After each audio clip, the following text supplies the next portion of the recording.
विक्रम उत्सव में रावण का किरदार निभाने पहुंचे आशुतोष राणा ने पत्रकारों से चर्चा करते हुए कहा कि महादेव की विशेषता है कि जहां जैसे रहे वैसे ही हो गए।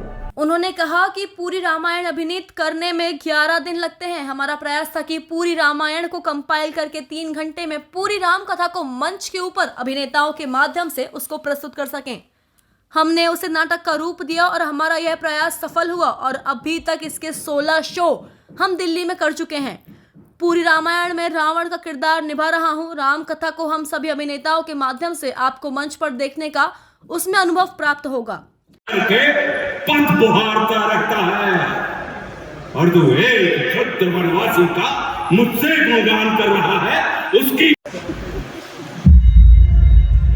पूज्य पितामह के प्रसाद आनंदित मेरा तन मन है। लंका में आप पधारे हैं, सादर स्वागत अभिनंदन है। शिव तांडव स्तोत्र सुनते हुए कहा कि जब अपने गुरु से शक्ति मिलती है, शिष्य के अंदर आने वाले घमंड को दिखाने के दौरान महादेव को कहा कि आपके पास तो सिर्फ 5 सिर हैं, मेरे पास 10 है। घमंड से भरे रावण ने कहा कि मैं आपके कैलाश पर्वत को उठा लूंगा। इस दौरान भगवान ने घमंड तोड़ने के लिए अपने पांव का अंगूठा दबा दिया। तब रावण मिन्नतें करने लगते हैं। महाशिवरात्रि पर पूरा भावनाओं बाद जो आलोक श्रीवास्तव उसका भाव अनुवाद किया था, मुझे लगता है कि वह आज करोड़ से भी धारण करते हैं। देखिए, पूरी राम कथा को जब आप अभिनीत करने का प्रयास करते हैं तो करीब 11 दिन लगते हैं। तो अब 11 दिन में जनरली हम लोग देखते हैं कि हमारे भारतवर्ष में विभिन्न क्षेत्रों में रामलीला के मंचन की प्रक्रिया होती है, लेकिन मन में ये था कि परमात्मा श्री राम की इस कथा को, उस राम कथा को कंपाइल करके 3 घंटे के अंदर हम मंच के ऊपर अभिनेताओं के माध्यम से उसको प्रस्तुत कर सकें। तो हमने उसे नाटक का रूप दिया और हमारा ये प्रयास सफल हुआ और अभी तक इसके 16 शो दिल्ली में हम कर चुके हैं। आज 17वां शो है जो विक्रम महोत्सव में उज्जैन में होने जा रहा है। तो ये हमारे लिए बड़े आनंद का विषय है कि हमारे प्रदेश में हमारे सबसे बड़े साहित्यिक उत्सव में हमारे राम की प्रस्तुति होने जा रही है। तो 3 घंटे में पूरी की पूरी राम कथा को हम सभी अभिनेताओं के माध्यम से आपको मंच पर देखने का उसमें अभूतपूर्व अनुभव प्राप्त होगा। और उस पूरी राम कथा में मैं रावण का किरदार कर रहा हूँ। वो संदेश देता है जी। उसमें क्या हुआ था कि उस स्तुति के पीछे की बड़ी अच्छी कहानी है कि जो जटाटवी गलज्वला प्रवाह पावित स्थले, जो उनकी जिसको आप रावण स्तोत्र, तो वो स्तोत्र के पीछे क्या हुआ कि जब आपको कभी अपने गुरु से आपको शक्ति मिलती है और शिष्य के अंदर कभी कभी मद आ जाता है और वो अपनी उस शक्ति के प्रदर्शन को अपने ही गुरु को दिखाने के लिए चल पड़ता है। तो ऐसे ही रावण चूँकि शिव भक्त थे और उनको परमात्मा शिव से वो शक्ति प्राप्त हुई और जब वो अपने गुरु को उस मद को दिखाने के लिए, अब देखिए, बोले अगर आपके पास, तो बोले महादेव, हमारे यहाँ पर कल्पना है कि महादेव के 5 मुख हैं, तो वो बोले कि आपके पास तो सिर्फ 5 हैं, लेकिन मेरे पास देखिए मेरे पास 10 हैं। आपके पास तो सिर्फ 2 भुजाएं, मेरे पास देखिए मेरे पास, जबकि उनको ये सब कुछ, ये चाहे 10 शीश हो चाहे 20 भुजाएं हो, ये महादेव से तपस्या के परिणाम स्वरूप उनको प्राप्त हुआ था। लेकिन हर शिष्य के अंदर अपनी प्रोग्रेस, अपनी ग्रोथ दिखाने की इच्छा होती है। तो वो उसी मद से भरे हुए जब रावण पहुँचे, उन्होंने कहा कि अब मैं आपको, आप सहित इस कैलाश पर्वत को अपने सर पे उठा लूँगा। अब पिता भले ही पुत्र की या अपने भक्त की उस उद्दंडता को 1 मिनट के लिए इग्नोर कर दे, लेकिन माताएं कभी भी अपने भक्तों को और अपने पुत्रों को अशिष्ट नहीं होने देना चाहती।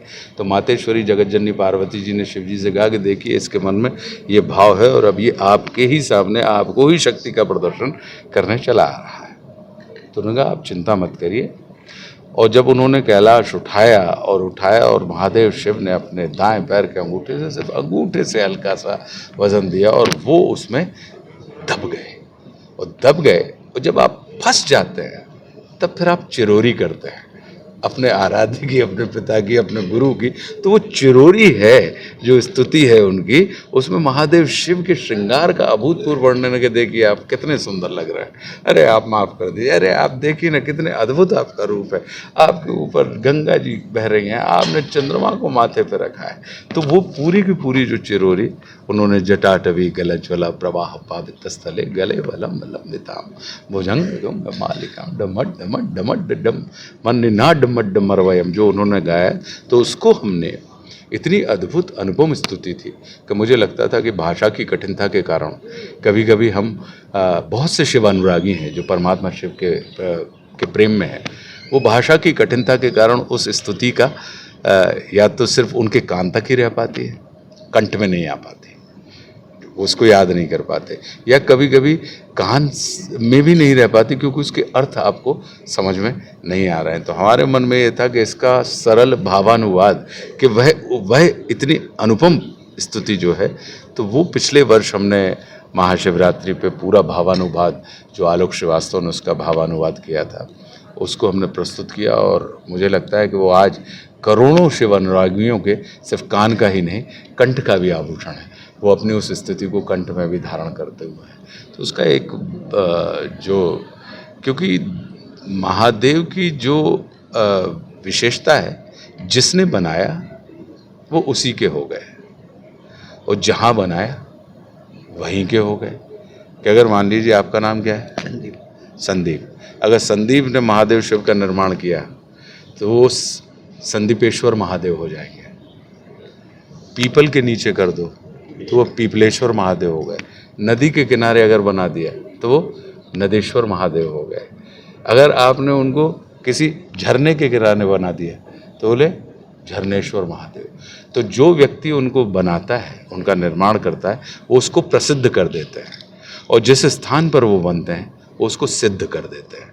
तो ये देवादिदेव महादेव की अनुपम, वो अपने आप को प्रमुख नहीं करते हैं, वो अपने आप को गौड़ कर लेते हैं। तो उसी बंध में उसी स्तुति के भावानुवाद में यही आया था कि विशेष है, अशेष है, प्रशेष है, विशेष है, जो उनको जैसा साध ले वे उसके जैसा भेष है। वे नेत्र सूर्य देवता का, चंद्रमा का भाल है, विलय भी वे, प्रलय भी वे, अकाल महाकाल है। उसी के नाथ हो गए जो उनके साथ हो लिया, वहीं के हो गए हैं वे जहाँ सुना शिव शिवम डमट डमट डमट डमन निना डमट। वो जो स्तुति है, तो मुझे लगता है कि वो लोगों को बहुत सुख मिला उसको सुन के।